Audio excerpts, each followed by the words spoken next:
आज किस एक्सप्लेनर में हम समझेंगे कैसे बदल रहा है ढाका का रुख और क्यों टल गया है बांग्लादेशी प्रधानमंत्री का भारत दौरा और क्यों इस्लामी नेटो कहे जाने वाले इस नए समीकरण से भारत की सामरिक चिंताएं अचानक से जो चुनौतियां हैं वो इतनी ज्यादा बढ़ गई हैं। नमस्कार, आपके साथ मैं हूं करुणाशंकर शर्मा।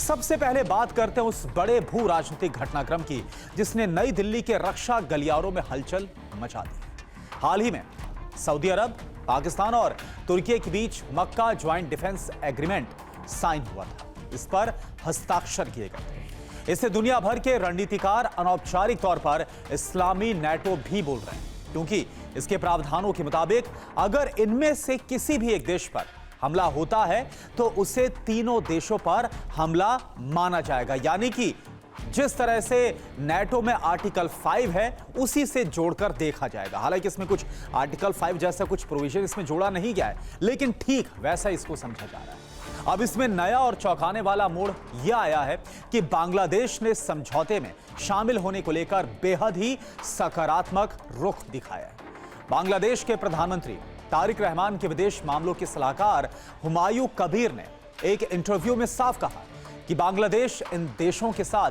किसी भी आर्थिक या रक्षा ढांचे में शामिल होने के ऑप्शंस पर पूरी तरह से खुला हुआ है। हालांकि ढाका का यह कहना है कि वो अपने राष्ट्रीय हित और वैश्विक व्यापारिक बदलावों को परखने के बाद ही कोई आखिरी फैसला लेगा। लेकिन जानकारों का यह मानना है कि पाकिस्तान और तुर्की के साथ किसी रक्षा ढांचे में बांग्लादेश का जुड़ना भारत के लिए एक बड़े खतरे की घंटी से कम नहीं होने वाला।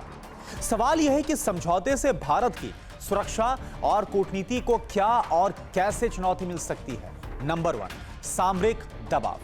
भारत की पूर्वी सीमा से लगा बांग्लादेश यदि पाकिस्तान और तुर्की के सैन्य और रणनीतिक पाले में खड़ा हो जाता है तो भारत की सुरक्षा चुनौतियां दोहरी हो जाएंगी। इसका बढ़ना लाजमी है।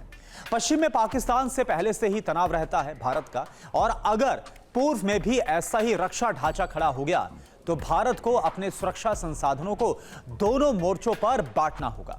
नंबर 2, क्षेत्रीय प्रभाव में बदलाव होगा। इस पैतरे से दक्षिण एशिया में भारत के पारंपरिक प्रभाव को कम करने की एक तरीके से यह कोशिश हो सकती है। वो बांग्लादेश जो कि पहले से ही पाकिस्तान के साथ अब खड़ा हुआ नजर आ रहा है, पाकिस्तान के प्रभाव में नजर आ रहा है जब से शेख हसीना की जो सरकार है वो वहां पर गिराई गई, और इसके बाद जिस तरह से वहां पर अंतरिम सरकार आई हो या फिर मौजूदा तारिक रहमान की जो सरकार चल रही है, सीधे तौर पर पाकिस्तान के साथ साठगांठ साफ नजर आ रही है। बांग्लादेश का झुकाव अब पश्चिमी देशों या फिर भारत की बजाय एक अलग इस्लामिक पावर एक्सेस की तरफ शिफ्ट होता हुआ नजर आ रहा है। और नंबर 3, सुरक्षा और आतंकवाद का जो एंगल है वो बहुत ज्यादा है। चूंकि इस समझौते में पाकिस्तान की सीधी मौजूदगी है, ऐसे में भारत की पूर्वोत्तर सीमाओं पर सक्रिय उग्रवादी समूह या सुरक्षा संवेदनशीलता को लेकर भारत की चिंताएं स्वाभाविक रूप से बढ़ना तय है।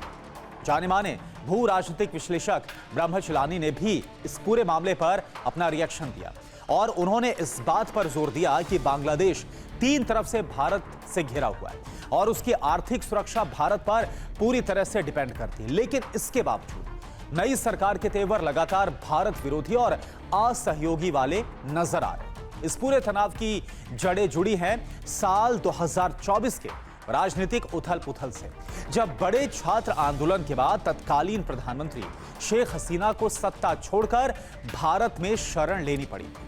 तब से ही दोनों देशों के बीच कूटनीतिक रिश्ते लगातार नीचे आए।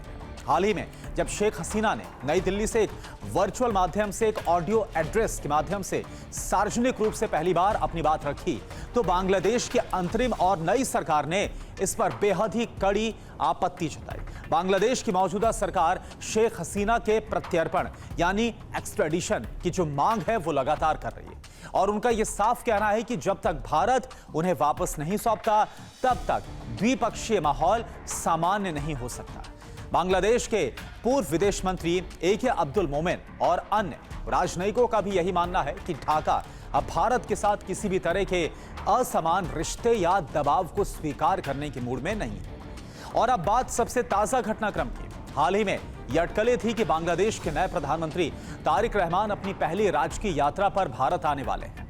यहां तक कि राष्ट्रपति भवन में उनके स्वागत की तैयारियों और रिहर्सल तक की खबरें सामने आई थी। हालांकि आपको बता दें कि ये खबरें थी, लेकिन कूटनीतिक अड़चन और शेख हसीना के प्रत्यर्पण वाले जो बयान है इसके मुद्दे पर खींचतान के चलते ये दौरा फिलहाल अनिश्चितकाल के लिए टल गया या फिर रद्द होता हुआ नजर आ रहा है। राष्ट्रपति भवन को अपनी उस आधिकारिक विज्ञप्ति को भी वापस लेना पड़ा जिसमें स्वागत के रिहर्सल का जिक्र था। इससे साफ जाहिर होता है कि ढाका अब जानबूझकर नई दिल्ली के साथ दूरी बना रहा है। प्रधानमंत्री तारिक रहमान ने पद संभालने के बाद भारत आने के बजाय मलेशिया और चीन जैसे देशों को प्राथमिकता दी। अब यहां पर निष्कर्ष क्या निकलता है? भारत और बांग्लादेश के रिश्ते एक बेहद ही नाजुक मोड़ पर आ चुके हैं।